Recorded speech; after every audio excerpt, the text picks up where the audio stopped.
Okay. मी ना सध्या अशा वेगळ्या झोनमध्ये आहे, जिकडे मी निगेटिव्ह गोष्टी घडतात ना, ऑल्दो माझं प्रोफेशन म्हणजे माझं काम असं आहे, जिकडे मला बातम्याच लिहाव्या लागतात, बातम्याच वाचाव्या लागतात आणि बातम्याच सांगाव्या लागतात.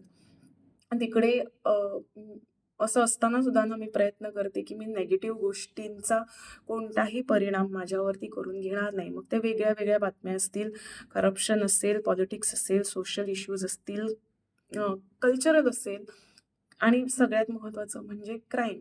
सो मी प्रयत्न करते, की मी स्विच ऑन, स्विच ओव्हर होईन, की जेव्हा मी प्रोफेशनमध्ये असेल तेवढ्याच पुरती या गोष्टी मी ऐकणार, वाचणार, लिहिणार. त्याच्यानंतर नाही. ना तर मला ह्या गोष्टींमध्ये आपलं मत व्यक्त करायचंय, ना लोकांना ज्ञान द्यायचे मी अशा लेव्हलला सध्या पोहोचलेली आहे. पण झालं असं, की वेस्ट बेंगॉलमध्ये जी बलात्काराची घटना परत एकदा आली. अ, आणि मुख्यमंत्र्यांनी जे विधान केलं, ममता बॅनर्जी ज्यांच्याबद्दल मला थोडासा आदर होता यापूर्वी, तो आता नाही आहे. कारण त्यांनी जो स्टेटमेंट केला, की रात्री 12 नंतर ही मुलगी बाहेर काय करत होती? तिने घरातून किंवा तिच्या हॉस्टेलमधून का निघायला हवं होतं? हा स्टेटमेंट जेव्हा ऐकला ना, तेव्हा म्हणजे अ, वाईट वाटलं, की ही बाई एवढी रिग्रेसिव्ह असू शकते का? आणि ज्या पद्धतीनं जो पक्ष आहे दुसरा, ज्याचं मला नाव नाही घ्यायचं, तो त्यांच्यावरती एक-एकदा आरोप करतो, ते मग योग्यच आहे असं वाटतं आणि त्यांच्यावरती असलेच आरोप झाले पाहिजे, व्हॉटएव्हर. पण खूप वाईट वाटलं, की त्यांनी अशा पद्धतीचं स्टेटमेंट केलं, ज्या स्वतः बाई वगैरे मी म्हणणार नाही, कारण ह्या अशा गोष्टी ना बाई किंवा पुरुष असं तोलमोल केलं, की ती अजून गोष्ट ना मग अशी एकच एकतर्फी होते असं मला वाटतं. पण तिच्या तोंडून हे स्टेटमेंट जरा वाईट वाटलं मला. अ, आणि युजुअली असंच होतं भारतामध्ये जेव्हा-जेव्हा बलात्काराच्या घटना घडतात, तेव्हा 2 कॅटेगरीज आपल्यासमोर येतात. व्हिक्टिम बिचारा राहिला तिथेच. आता या 2 कॅटेगरीज कोण आहेत? एकतर ममता बॅनर्जीसारखी कॅटेगरी जी म्हणून जाते, की हां, तिने एवढ्या रात्री का निघायला हवं होतं?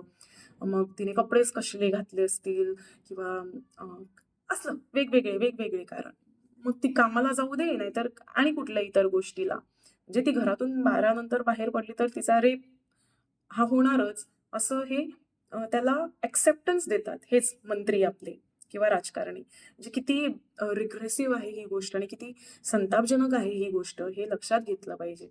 जाऊ दे, हे बोलून काही अर्थ नाही आणि ती जी कॅटेगरी आहे, जी जी नेहमी एका महिलेला ब्लेम करत असते, की तुझ्यामुळे हे झालं, you are the responsible person for it.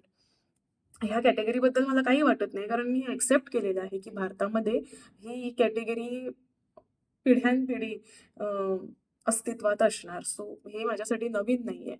राग जास्त कोणाचा येतो माहिती आहे? जे स्वतःला प्रोग्रेसिव्ह म्हणतात आणि त्यांचा एक नेहमी ना ते ॲडवाईस देतात, की प्रत्येक मुलीने ना सेल्फ डिफेन्स शिकलं पाहिजे. म्हणजे अशी परिस्थिती आली तर तिने स्वतःचा बचाव केला पाहिजे.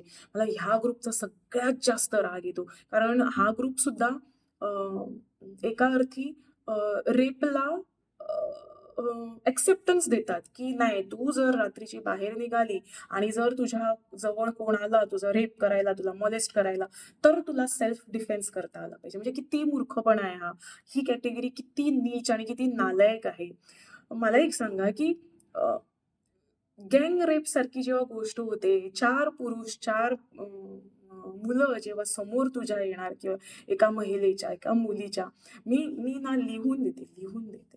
कितीही मोठी ब्लॅक बेल्ट असली, कितीही काही असलं ना, भारतीय मुलीबद्दल मी सांगते हां. मी इतर गोष्टी म्हणजे इतर देशातल्या मुलींबद्दल नाही बोलत, कारण इतर देशातल्या मुलींचं माइंडसेट जरा वेगळं असतं आणि भारतीय मुलगी फर्स्ट रिएक्शन ती घाबरणारच. कितीही कारण आपल्या भारतामध्ये असाही रिपोर्ट आहे, जी डिफेन्समध्ये असणाऱ्या महिलेशीही बलात्कार झालेले आहेत. पोलीस फोर्समध्ये असलेल्या महिलेशीही बलात्कार झालेले आहेत. मग कोणत्या आधारे तुम्ही म्हणता, की सेल्फ डिफेन्सने एका मुलीचा बचाव होऊ शकतो? म्हणजे किती मूर्खपणा आहे हा. मला खरं ह्या ग्रुपचा खूप खूप राग येतो.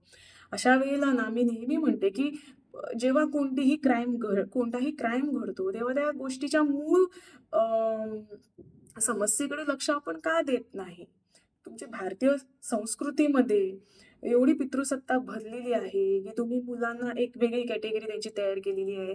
मुलींची एक वेगळी कॅटेगरी तयार केलेली आहे. मुलीने असंच करावं, मुलाने असंच करावं. हे जेव्हा तुमच्या संस्कृतीमध्ये कूट-कुटके भरलेलं आहे, तर मग कोणत्या आधारे तुम्ही अ, अशा गोष्टींना सपोर्टही करतात आणि विरोध करता? मला खरंच अजून कळत नाही.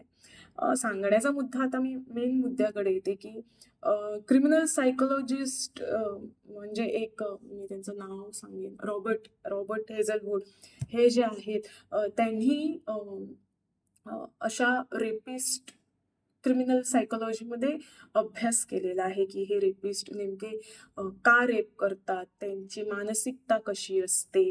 नेमकं अ, अ, त्यांच्या मनामध्ये काय असतं? ह्या सगळ्या गोष्टी ना त्यांनी लिहिलेल्या आहेत आणि एक जी कॅटेगरी आहे, आहेत 4 कॅटेगरी वेगवेगळी आणि सगळ्यात मोठी जी कॅटेगरी आहे ना, ते आहेत पॉवर रेपिस्ट. म्हणजे अ, व्हिक्टिमवरती आपला हक्क गाजवणं किंवा तिला धडा शिकवणं, डॉमिनेट करणं, ती व्हिक्टिमवरती कंट्रोल करण्यासाठी भारतामध्ये तरी जे रेप आहेत, ते ह्याच गोष्टीसाठी होतात, की तिच्यावरती कंट्रोल असला पाहिजे आपला किंवा ही मुलगी रात्रीची बाहेर निघाली, तिची हिंमत कशी झाली एवढी?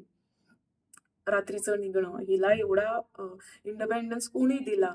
किंवा ती असेल, ही एवढी रात्रीची निघते म्हणजे तिला शी इज इन्व्हायटिंग असंच आतापर्यंतचे जे भारतात जेवढे रेपिस्ट पकडलेले आहे, निर्भया केसमध्ये आपण पाहिलेलं आहे, की त्या लोकांनी कशा पद्धतीनं आपले स्टेटमेंट्स दिलेले आहेत.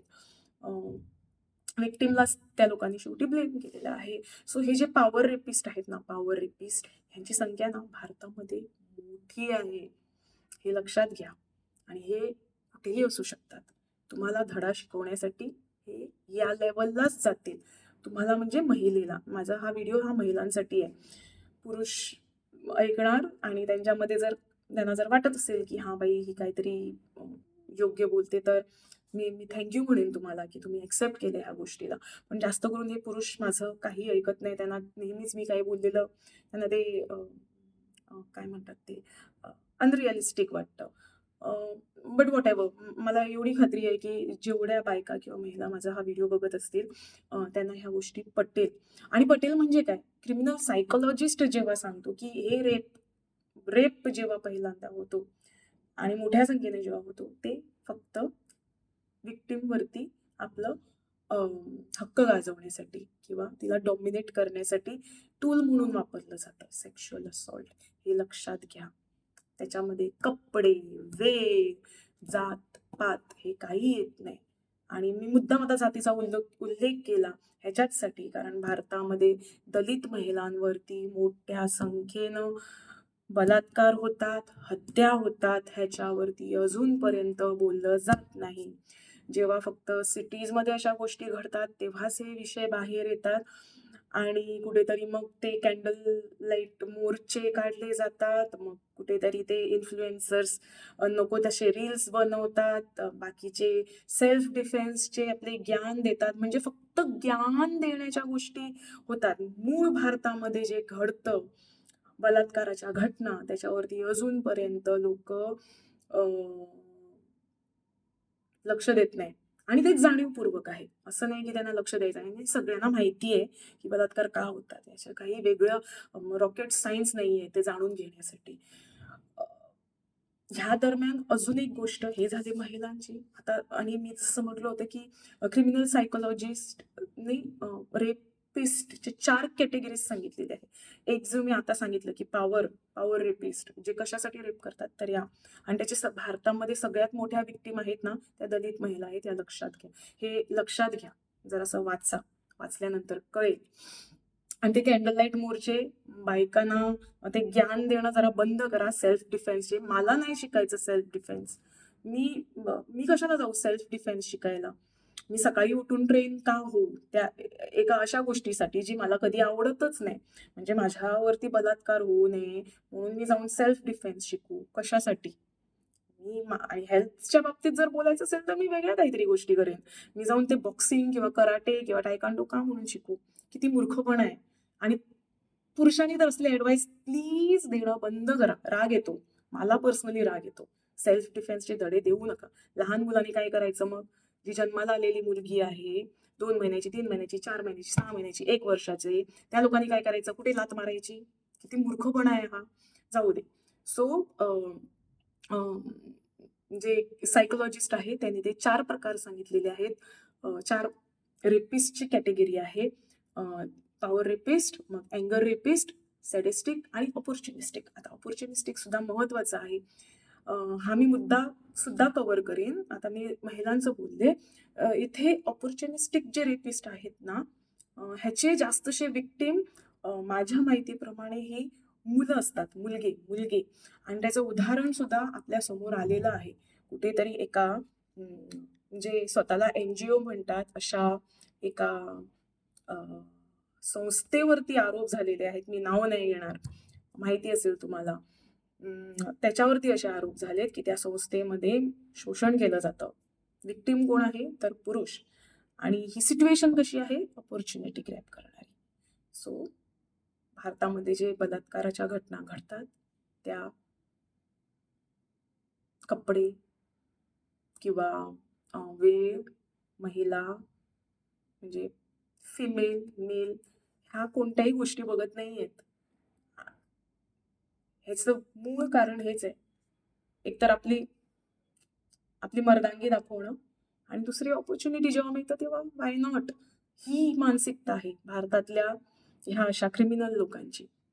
सो बस मला एवढंच सांगायचं होतं की रेप झाल्यानंतर आपले सोशल मीडिया तुमच्याकडे अवेलेबल आहे म्हणून तुमचे ज्ञान देणं अशा सेन्सिटिव्ह विषयावरती बंद करा. मूळ कारणावरती जर तुम्ही सोल्युशन काढलं, त्याच्यावरती काम केलं तर आवडेल.